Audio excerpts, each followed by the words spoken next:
Hey, welcome back to another episode of Fiction Fellowship.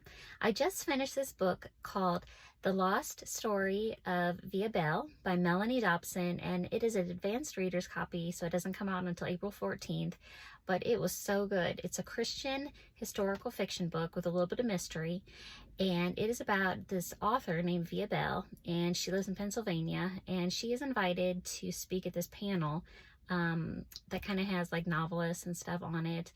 And she meets this professor named Simon, and she lost her husband previously, and he lost his wife. So they kind of hit it off, have similar things in common and all that. So they're talking and everything, and then she goes back to her house and everything, and they kind of stay in contact and have dinner and things like that.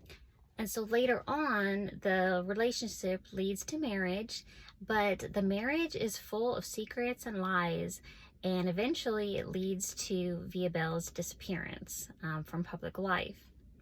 So that was in the 1940s. Then it's like a dual timeline story. So the other timeline story is in 2006, starting in California. And this aspiring screenwriter named Harper is trying to get one of her scripts made into film, and she is having a hard time because the producers are just like laughing at it and being like, what is this? They're not liking it. So she's trying to get some inspiration for another script. And so she goes through her late mother's books, and she finds some Belle books. And so she's reading them, and she had remembered her mom reading those books to her when she was little. So she's reading those books again, and she's feeling inspired. And she decides to take a trip to Pennsylvania because that's where her mom is from.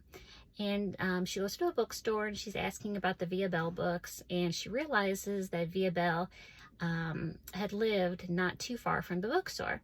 So she goes and she tries to find her house, her estate, and everything.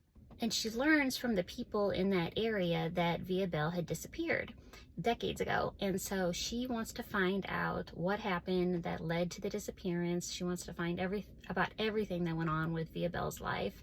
And so she has to find out, and everything that's going on and the mystery behind it and all that. So I won't spoil any of the details for you. And I just want to let you know about this book because it was really, really interesting. I really enjoyed it. So we will see you next time on Fiction Fellowship.